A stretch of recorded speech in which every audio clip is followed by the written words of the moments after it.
Assalamualaikum warahmatullahi wabarakatuh.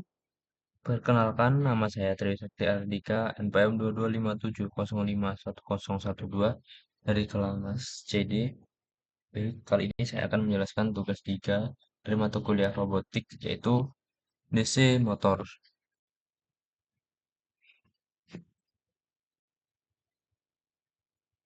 Oke, yang selanjutnya yaitu memahami motor DC. Ada definisinya, yaitu motor DC mengubah energi listrik arus arah menjadi energi gerak putar. Di sini ada contohnya, yaitu mobil-mobilan mainan dan kipas angin kecil. Oke, next. Oh, belum deh. Untuk penjelasan tambahannya, yaitu motor DC itu sangat populer karena cara kerjanya yang sederhana dan efisien. Contoh saat kita menyalakan kipas mini USB, nah itu menggunakan motor DC. Energi listrik dari baterai langsung dikonversi menjadi gerakan. Nah, mungkin seperti itu. Selanjutnya itu prinsip kerja motor DC. Motor DC ini menggunakan gaya Lorentz, yaitu gaya magnet mendorong konduktor yang dialiri arus. Yang kedua yaitu interaksi magnetik terjadi antara arus dan medan magnet menghasilkan gaya putar. Yang ketiga itu perputaran robot. Rotor mulai berputar karena torsi yang dihasilkan. Motor DC bekerja berdasarkan hukum fisika, terutama hukum Lorentz, yang menyatakan bahwa arus dalam medan magnet akan mengalami gaya. Inilah yang membuat motor bisa berputar secara terus-menerus selama ada arus. Oke, selanjutnya yaitu ada jenis-jenis motor DC dari aspek aliran arus, motor DC dengan sikat, yaitu menggunakan sikat dan komutator, sedangkan motor DC tanpa sikat yaitu pengalihan arus secara elektronik. Untuk segi perawatan motor DC dengan sikat, eh, perlu penggantian sikat, sedangkan motor J tanpa sikat perawatannya lebih rendah. Untuk segi efisiensi, motor J dengan sikat lebih rendah, sedangkan motor J tanpa sikat lebih tinggi.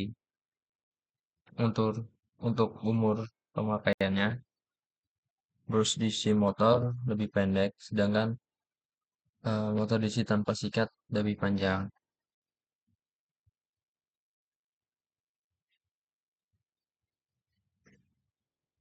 Selanjutnya ada komponen dari DC motor.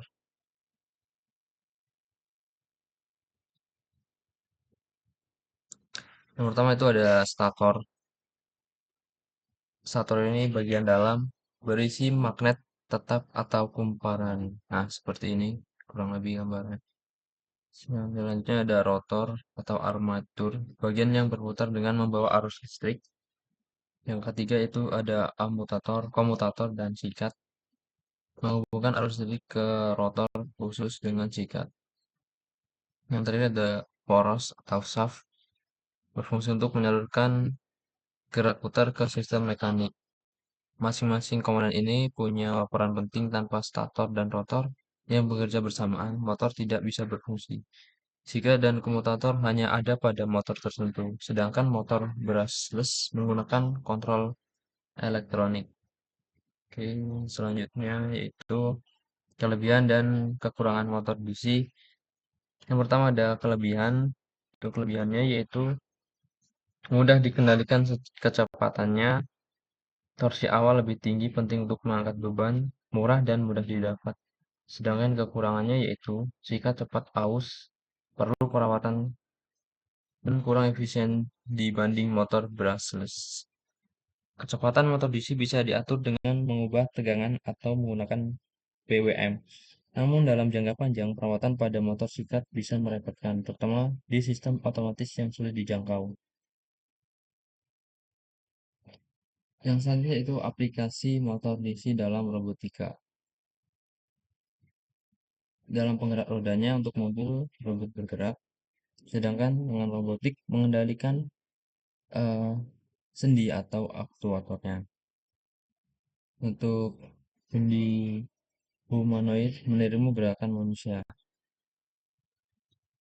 Untuk lebih dari 60% robot industri menggunakan motor DC.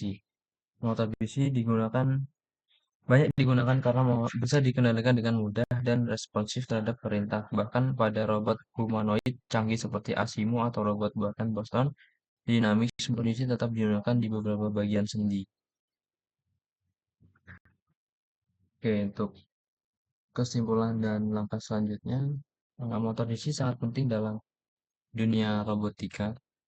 Memahami jenis dan prinsip kerjanya membantu dalam merancangkan sistem robot. Untuk langkah selanjutnya adalah mempelajari teknik kontrol motor seperti PWM, sensor feedback, dan driver motor.